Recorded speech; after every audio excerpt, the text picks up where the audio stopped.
ಹೇಗಿದ್ದೀರಾ? ಆರಾಮಿದ್ದೀವಿ. Good. Trailer ಹೇಗೆ ಅನಿಸ್ತು ಸರ್? ನಿಮಗೆ ರೆಸ್ಪಾನ್ಸ್ ಯಾವ ಥರ ಸಿಗ್ತಾ ಇದೆ? ರೆಸ್ಪಾನ್ಸ್ ತುಂಬ ಚೆನ್ನಾಗಿದೆ. ನನಗೆ ತುಂಬ ಜನ ಫೋನ್ ಮಾಡಿ ಹೇಳಿದ್ರು ಭಾಳ ಡಿಫ್ರೆಂಟಾಗಿದೆ ಟ್ರೇಲರು. ತುಂಬ ಶಾರ್ಟ್ ಕಟ್ಸ್ ಏನೇನು ಮಾಡಿದ್ದಾರೆ ಟ್ರೇಲರಲ್ಲಿ ಭಾಳ ಅದ್ಭುತವಾಗಿ ಮೂಡಿಬಂದಿದೆ. ಸೊ ಎಲ್ಲರಿಗೂ ಒಂದು ಆಸೆ ಇದೆ. ಮತ್ತು ಅಫ್ಕೋರ್ಸ್ ನನಗನ್ಸಿದ್ದು they are all waiting for the release ಅಂತ ನನಗನ್ಸುತ್ತೆ. ರೆಸ್ಪಾನ್ಸ್ ಅಂತೂ ತುಂಬ ಸಖತ್ತಾಗಿ ಬರ್ತಾ ಇದೆ ಎಲ್ಲ ಕಡೆಯಿಂದ. ನಾನು ಇಷ್ಟು ಬರುತ್ತೆ ಅಂತ ಅಂದರೆ ಗೊತ್ತಿತ್ತು, ಪೊಟೆನ್ಷಿಯಲ್ ಇದೆ ಸಿನಿಮಾಕ್ಕೆ ಅಂತ. ಬಟ್ ಈ ಲೆವೆಲ್ಗೆ ಎಲ್ಲರೂ ಪ್ರೀತಿ ತೋರಿಸ್ತಾರೆ ಅಂತ ಗೊತ್ತಿರಲಿಲ್ಲ. ಬಟ್ ತುಂಬ ಅಂದರೆ ನೋಡಿದವರೆಲ್ಲರೂ ಇಷ್ಟರೊಳಗೆ ನೆಗೆಟಿವ್ ಕಾಮೆಂಟ್ ಹೇಳಿದವರು ಯಾರೂ ಇಲ್ಲ. ಆ್ಯಂಡ್ ನನಗೆ ಪರ್ಸ್ನಲಿ ಟ್ರೇಲರ್ ತುಂಬ ಅಂದರೆ ತುಂಬ ಇಷ್ಟ ಆಯ್ತು. ಅಲ್ಲಿ ಟ್ರೇಲರ್ ಇವೆಂಟಲ್ಲೇ ಫಸ್ಟ್ ಟೈಮ್ ನೋಡಿದಾಗ ಕಿರ್ಚಿ ಸಾಕಾಯ್ತು, ಅಷ್ಟು ಎಕ್ಸೈಟ್ ಆಗೋಗಿತ್ತು. ಸೊ ತುಂಬ ಸಿನಿಮಾ, ತುಂಬ ಸೀರಿಯಲ್ಗಳಲ್ಲಿ ನೋಡಿದ್ದೀವಿ, ತುಂಬ ಪಾತ್ರಗಳನ್ನು ಮಾಡಿದ್ದೀರಾ. ಪೆಪ್ಪೆಯಲ್ಲೂ ಟ್ರೈಲರಲ್ಲೆಲ್ಲ ನೋಡಿದಾಗಲೇ ಓ ಸರ್ ಮಾಡಿದ್ದಾರೆ ಈ ಥರದೊಂದು ರೋಲು ಅಂತೆಲ್ಲ ಅನಿಸ್ತು. ಎಕ್ಸಾಕ್ಟ್ಲಿ ಹೆಂಗೆ ಸರ್, ಹೆಂಗಿರುತ್ತೆ? ಸೊ ತುಂಬ ಇಡೀ ಸಿನಿಮಾ ರಾ ಇದೆ. ನಿಮ್ಮ ಕ್ಯಾರೆಕ್ಟರ್ ಯಾವ ಥರ? ನಂದು ಭಾಳ ಇಂಪಾರ್ಟೆಂಟ್ ರೋಲ್ ಅಂತಲೇ ಹೇಳ್ಬೋದು. ಆ್ಯಂಡ್ ಇದರಲ್ಲಿ ಫಸ್ಟು ನಾನು ಥ್ಯಾಂಕ್ಸ್ ಹೇಳಬೇಕಾಗಿರೋದು ನಿರ್ದೇಶಕರಾದ ಶಿಲೇಶ್ ಅವ್ರಿಗೆ. ಯಾಕಂದರೆ ನನಗೆ ಗೊತ್ತಿರಲಿಲ್ಲ. ಯಾಕಂದರೆ ಯಾವುದೇ ಆ್ಯಕ್ಟರ್ಗೆ ಒಂದು ಪ್ರಾಜೆಕ್ಟ್ ಇನ್ವಾಲ್ವ್ ಆದಾಗ ಕ್ಯಾರೆಕ್ಟ್ರನ್ನ ಹೇಳಿರ್ತಾರೆ, ಆದರೆ ಎಷ್ಟು ಡೆಪ್ತ್ ಇರುತ್ತೆ ಅಂತ ಗೊತ್ತಿರಲ್ಲ ನಮಗೆ. ಅದು ಗೊತ್ತಾಗೋದು ನಮಗೆ ಡೈಲಾಗ್ ನೋಡಿದಾಗ. ಆ ಡೈಲಾಗ್ನ ಯಾವ ರೀತಿ ಬಳಸ್ಕೋಬೇಕು, ಆ ಸೀನ್ಗೆ ನನ್ನ ಕಾಂಟ್ರಿಬ್ಯೂಷನ್ ಏನು ಒಬ್ಬ ಆ್ಯಕ್ಟ್ರಾಗಿ. ಡೈರೆಕ್ಟ್ ಹೇಳ್ತಾರೆ, ಎಲ್ಲ ಇರುತ್ತೆ, ಕ್ಯಾಮ್ರಾ ಎಲ್ಲ ಇರುತ್ತೆ, ಅದು okay. But as an actor ನನ್ನ ಕಾಂಟ್ರಿಬ್ಯೂಷನ್ ಏನು ಅನ್ನೋದನ್ನು ಯೋಚನೆ ಮಾಡಬೇಕಾಗತ್ತೆ. ಅದು ನಮ್ಮ ಒಂದು ಧರ್ಮ ಕೂಡ, ಕರ್ತವ್ಯ ಕೂಡ. ಸೊ ಹೀಗಾಗಿ ನನ್ನ ಕ್ಯಾರೆಕ್ಟ್ರು ಭಾಳ ಚೆನ್ನಾಗಿ ಬಂದಿದೆ ಅಂತ ಎಲ್ಲರೂ ಹೇಳ್ತಾರೆ. ಮೇದಿ ನೀನು ಸಿನಿಮಾ ನೋಡಿದೆ, ನಾನು ಸ್ವಲ್ಪ ತುಂಬ ಚೆನ್ನಾಗಿ ವರ್ಕೌಟ್ ಆಗಿದೆ ಕ್ಯಾರೆಕ್ಟ್ರು ಅಂತ ಹೇಳಿದ್ರು. ನಾನು ಫುಲ್ ಸಿನಿಮಾ ಇನ್ನೂ ನೋಡಿಲ್ಲ. ಹಾಗಾಗಿ ಬಟ್ ಮಾಡ್ತಾನೆ ಅದರ ಇಂಟೆನ್ಸಿಟಿ ಏನಿತ್ತು ಅದು ನನಗೆ ತುಂಬ ಇಷ್ಟ ಆಯಿತು. ಕೆಲವು ಶಾರ್ಟ್ಸ್ ಅಂತೂ ಭಾಳ ಅದ್ಭುತವಾಗಿ ಮಾಡಿದ್ದಾರೆ.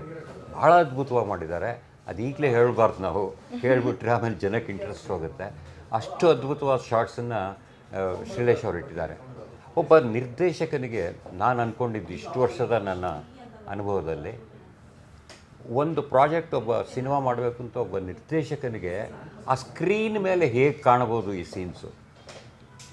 ಈ ಸೀನ್ಗಳು ಸ್ಕ್ರೀನ್ ಮೇಲೆ ಹೇಗೆ ಕಾಣುತ್ತೆ, ಹೇಗೆ ಕಂಡ್ರೆ ಚೆನ್ನಾಗಿರುತ್ತೆ, ಹೇಗೆ ಕಾಣಬೇಕು, ಈ 3 ಪಾಯಿಂಟ್ಗಳು ಭಾಳ ಇಂಪಾರ್ಟೆಂಟ್ ಆಗುತ್ತೆ.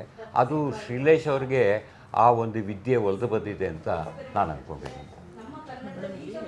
ಟ್ರೈಲರ್ ನೋಡಿದಾಗ ಸಿನಿಮಾ ಟೀಮ್ಸ್ ಎಲ್ಲ ನೋಡಿದಾಗ ಮೈಲ್ ಆ್ಯಕ್ಟರು, ಫೀಮೇಲ್ ಆ್ಯಕ್ಟರು, ಆ ಕ್ಯಾರೆಕ್ಟರ್, ಈ ಕ್ಯಾರೆಕ್ಟರ್ ಅಂತ ಇಲ್ಲ. ಇಲ್ಲಿ ಎಲ್ಲ ಕ್ಯಾರೆಕ್ಟರ್ನು ತುಂಬ ಒಂದು ಎಮೋಷನ್ಸ್ ಇದೆ. ಎಲ್ಲ ಕ್ಯಾರೆಕ್ಟರ್ಲು ಒಂದು ಇಂಟೆನ್ಸಿಟಿ ಇದೆ. ಸೊ ನಿಮ್ಮ ಕ್ಯಾರೆಕ್ಟರ್ ಹೆಂಗಿರುತ್ತೆ, ಎಷ್ಟು ಇಂಪ್ಯಾಕ್ಟ್ ಇರುತ್ತೆ ಆ ಕ್ಯಾರೆಕ್ಟರ್? ನನ್ನ ಕ್ಯಾರೆಕ್ಟರ್ ಫಸ್ಟ್ ಶುರು ಮಾಡೋದೇ ನಾನು ಎಲ್ಲ ಕಡೆ ಹೇಳ್ಕೊಂಡು ಪೆಪ್ಪೆ ಸಿನಿಮಾ ಮಾಡೋಕ್ಕೆ ಶುರು ಮಾಡಿದಾಗಿಂದ ನಾನು ಅದೇ ಹೇಳ್ತಿರೋದು, one of the best female characters ever written in Kannada ಅಂತ ಹೇಳ್ಬೋದು. ಅಂದರೆ ನಾನು ಮಾಡಿರೋದು ಒಂದು ಸ್ವಲ್ಪ ಸಿನಿಮಾ, ಬಟ್ ಸ್ಟಿಲ್ ತುಂಬ ಇಷ್ಟಪಟ್ಟು ತುಂಬ ಚೆನ್ನಾಗಿ, ಅಂದರೆ ಬೆಸ್ಟ್ ಕ್ಯಾರೆಕ್ಟರ್ ಇದು. ಸೊ ಪವರ್ಫುಲ್ ಆಗಿರೋಂಥ ಕ್ಯಾರೆಕ್ಟರು. ಒಂದು ಹೆಂಗಸನ್ನು ಈ ರೀತಿ ಕ್ಯಾರೆಕ್ಟರೈಸೇಷನ್ ಮಾಡಿರೋದು ನಾನು ಹೆಚ್ಚು ನೋಡೇ ಇಲ್ಲ ನಮ್ಮ ಕನ್ನಡ ಸಿನಿಮಾದಲ್ಲಿ. ತುಂಬ ಇಂಟೆನ್ಸ್ ಆಗಿದೆ. ಸ್ವಲ್ಪ ನೆಗೆಟಿವ್ ಶೇಡ್ ಅಂತ ಹೋಲ್ ಇದು ನೋಡಿದಾಗ ಹೇಳ್ಬೋದು, ಬಟ್ ಪವರ್ಫುಲ್ ಆದ ಕ್ಯಾರೆಕ್ಟರ್, ಇಂಟೆನ್ಸ್ ಆಗಿದೆ. ಕಾಂಬಿನೇಷನ್ ಎದುರ ಇಲ್ಲ, ಆ ಕಡೆ ಇದೆ. ನಮ್ಮದು ಅಷ್ಟೇ ಎದುರ ಅಂದರೆ ಕಾಂಬಿನೇಷನ್ ಶಾರ್ಟ್ಸ್ ಅಂತಿಲ್ಲ, ಬಟ್ ಇದೆ.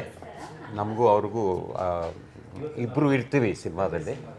ಆ ಶಾರ್ಟ್ ಹೇಗೆ ಮಾಡಿದ್ದಾರೆ ಗೊತ್ತಿಲ್ಲ, ಬಟ್ ಕಾರಣಾಂತರಗಳಿಂದ ಆ ಕಾಂಬಿನೇಷನ್ ಶಾರ್ಟ್ ಮಾಡೋಕ್ಕಾಗಿಲ್ಲ ಅವರು. ಬೇರೆ ಆರ್ಟಿಸ್ಟ್ ಎಲ್ಲ ಇಂಟರ್ವ್ಯೂ ಮಾಡ್ಬೇಕಾದ್ರೆ ಎಲ್ಲರೂ ಅವ್ರ ಕ್ಯಾರೆಕ್ಟರ್ಲಿ ಒಂದೊಂದು ಸೀನು ನಮಗೆ ತುಂಬ ಚಾಲೆಂಜಿಂಗ್ ಆಯಿತು ಅಂತ ಅನಿಸುತ್ತೆ. ಹೀರೋಯಿನ್ ಹೇಳಿದ್ರು ಒಂದು ಲಾಂಗ್ ಶಾರ್ಟ್ ಬರುತ್ತೆ, ನನಗೆ ಡೈಲಾಗು ಮಳೆಯಲ್ಲಿ ಅನ್ಕೊಂಡು ಬಂದು ಹೇಳೋದು, ಆ ಥರದ್ದು ಹೇಳ್ತಿತ್ತು. ನಿಮಗೆ ಈ ಸಿನಿಮಾದಲ್ಲಿ ಒಂದು ಪರ್ಟಿಕ್ಯುಲರ್ ಸೀನ್ ತುಂಬ ಚಾಲೆಂಜಿಂಗ್, ತುಂಬ ಇದು ಅಂತ ಅನಿಸೋದು? ಚಾಲೆಂಜಿಂಗ್ ಆ್ಯಕ್ಚುಲಿ ಪ್ರತಿಯೊಂದು ಸೀನು ಚಾಲೆಂಜಿಂಗ್. ಯಾಕೆ ಶ್ರೀಲೇಶ್ ನಾಯರ್ ಅವರ ಸ್ಕ್ರೀನ್ ಪ್ಲೇ ನೋಡಿದಾಗ ಅದು ಯಾವ ಸೀನ್ಗಳು ಸಿನಿಮಾದಲ್ಲಿ ಒಂದು ಈಗ ನಾರ್ಮಲ್ ಎಮೋಷನ್ಸ್ ಇರುತ್ತಲ್ಲ, ನಾರ್ಮಲ್ ಸೂಪರ್ಫಿಷಿಯಲ್ ಲೆವೆಲ್ ಆಫ್ ಎಮೋಷನ್ಸ್ನ ನಾವು ಕನ್ವೆ ಮಾಡ್ತಾ ಇರ್ತೀವಿ ಆ್ಯಕ್ಟರ್ ಆಗಿ. ಅದು ಈಸಿ ಆಗಿರುತ್ತೆ ಅಂದರೆ ಯಾಕಂದರೆ ನಾವು ಅದನ್ನೆಲ್ಲ ತುಂಬ ಅನುಭವಿಸಿರ್ತೀವಿ ಡೇ ಟು ಡೇ ಲೈಫಲ್ಲಿ.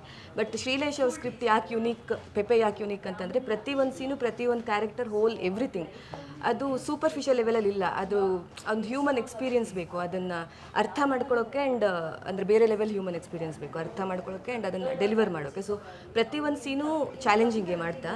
ಬಟ್ ಪರ್ಟಿಕ್ಯುಲರ್ ಆಗಿ ನೆನಪು ಮಾಡಿಕೊಂಡ್ರೆ ಮೋಸ್ಟ್ಲಿ ನಾನು ಇವ್ರ ಹತ್ರ ಬಂದು ಏನೋ ಒಂದು ಅಳ್ತೀನಿ. ಅದು ಜಾಸ್ತಿ ಟೇಕ್ ಆಗಿತ್ತು, ಅದಕ್ಕಾಗಿ ನನಗೆ ಸ್ವಲ್ಪ ಚಾಲೆಂಜಿಂಗ್ ಅಂತ ಅಂತ ಹೇಳ್ಬೋದು ಅಷ್ಟೇ. ಅಂದರೆ ನಮ್ದೇನೋ ಒಂದು ಕಷ್ಟನ ಹೇಳ್ಕೊಂಡು ಅಪ್ಪ ಮಗಳು ಅಳ್ತೀವಿ ಅದನ್ನು. ಸೊ ಫೈನಲಿ ಸರ್, ಇದೇ ತಿಂಗಳು ರಿಲೀಸ್ ಆಗ್ತದೆ. ಜನ ಯಾಕೆ ನೋಡಬೇಕಂದ್ರೆ ಹೊರನೋಟದಿಂದ ನೋಡಿದ್ರೆ ಒಂದು ರಾ ಇದೆ, ಬ್ರೆಡ್ ಇದೆ, ಅದರದ್ದು ಅನ್ಸುತ್ತೆ. ಆ್ಯಕ್ಚುಲಿ ಯಾಕೆ ಜನ ಸಿನಿಮಾ ನೋಡಬೇಕು ನಿಮ್ಗೆ ಅನ್ಸುತ್ತೆ ಫೈನಲ್ ಆಗಿ? ಇದು ನೋಡಿ, ಈಗಿನ ಪ್ರೆಸೆಂಟ್ ಡೇನಲ್ಲಿ ವೈಲೆನ್ಸ್ ಅನ್ನೋದು ಭಾಳ ಕಾಮನ್ ಆಗ್ಬಿಟ್ಟಿದೆ. ದೇಶದ ಬಗ್ಗೆ ಹೊಡೆದಾಟ, ನಮ್ಮ ಇಂಟರ್ನಲ್ಲೇ ಹೊಡೆದಾಟಗಳು, ಬೇಕಾದಷ್ಟು ಹೊಡೆದಾಟಗಳು ನೀವು ಓದ್ತಾ ಇರ್ತೀರಿ, ನಾವು ಓದ್ತಾ ಇರ್ತೀವಿ, ಪೇಪರ್ಗಳಲ್ಲಿ ಓದ್ತೀವಿ, ಎಲ್ಲ ಕಡೆ ಓದ್ತೀವಿ. ಆದರೆ ಈ ವೈಲೆನ್ಸ್ ಯಾಕೆ ಹುಟ್ಟುತ್ತೆ, ಯಾಕೆ ಹುಟ್ಟಬೇಕು? ಈ ರಾಜ ಮಹಾರಾಜ ಕಾಲಗಳಿಂದ ತೊಗೊಂಡ್ರು ಕೂಡ ಏನು, ಆ ದೇಶನ ನಾನು ತಗೋಬೇಕು, ಈ ರಾಜ್ಯನ ನಾನು ತಗೋಬೇಕು, ಅದನ್ನು ಆಕ್ರಮಿಸಬೇಕು, ಹೀಗೆ ಶುರುವಾಗಿರೋದು ಯುದ್ಧದ ಒಂದು ಬೇಸ್. ಹಾಗಾಗಿ ಅದು ಯುದ್ಧ, ಅದು ರಾಜ್ಯ ಆಗ್ಬೋದು, ರಾಜ್ಯದಿಂದ ರಾಜ್ಯ ಆಗ್ಬೋದು, ಅಥವಾ ಫ್ಯಾಮಿಲಿಯಿಂದ ಫ್ಯಾಮಿಲಿ ಆಗ್ಬೋದು, ಅಣ್ಣ ತಮ್ಮಂದರಲ್ಲಾಗ್ಬೋದು, ಸ್ನೇಹಿತರಲ್ಲಾಗ್ಬೋದು, ಎಲ್ಲ ಕಡೆನೂ ಇದು ಇದ್ದೇ ಇರುತ್ತೆ. ಆದರೆ ಇದು ಹೊಸ ವಿಷಯ ಅಂತ ಅಲ್ಲ. ಆದರೆ ವಿಷಯವನ್ನು ಹೇಗೆ ಹೇಳ್ತೀವಿ ಸ್ಕ್ರೀನ್ ಮೇಲೆ ಒಂದು ವಿಷಯವನ್ನು ಹೇಗೆ ಹೇಳ್ತೀವಿ ಅನ್ನೋದನ್ನು ಭಾಳ ಚೆನ್ನಾಗಿ ಕಟ್ಕೊಟ್ಟಿದ್ದಾರೆ ನಿರ್ದೇಶಕರಾದಂಥ ಶ್ರೀಲೇಶ್ ಅವರು. ಹಾಗಾಗಿ ಇದು ಒಂದು ಸ್ವಲ್ಪ different kind of cinema. Basically shorts, what ever shorts they have taken, it is totally different. ಒಂಥರ ಡಿಫ್ರೆಂಟ್ ಆಗಿದೆ. ಕಥೆ ಹೊಸದಲ್ಲ, ಆದರೆ ಹೇಳುವ ರೀತಿ ತುಂಬ ಹೊಸದಾಗಿರೋದ್ರಿಂದ ಇದೊಂಥರ ಡಿಫ್ರೆಂಟ್ ಸಿನಿಮಾ ಆಗಬಹುದು, ಆಗಬೇಕು, ಆ್ಯಂಡ್ ಜನ ಇದನ್ನು ನೋಡಬೇಕು ಅನ್ನೋದು ನನ್ನ ಆಸೆ.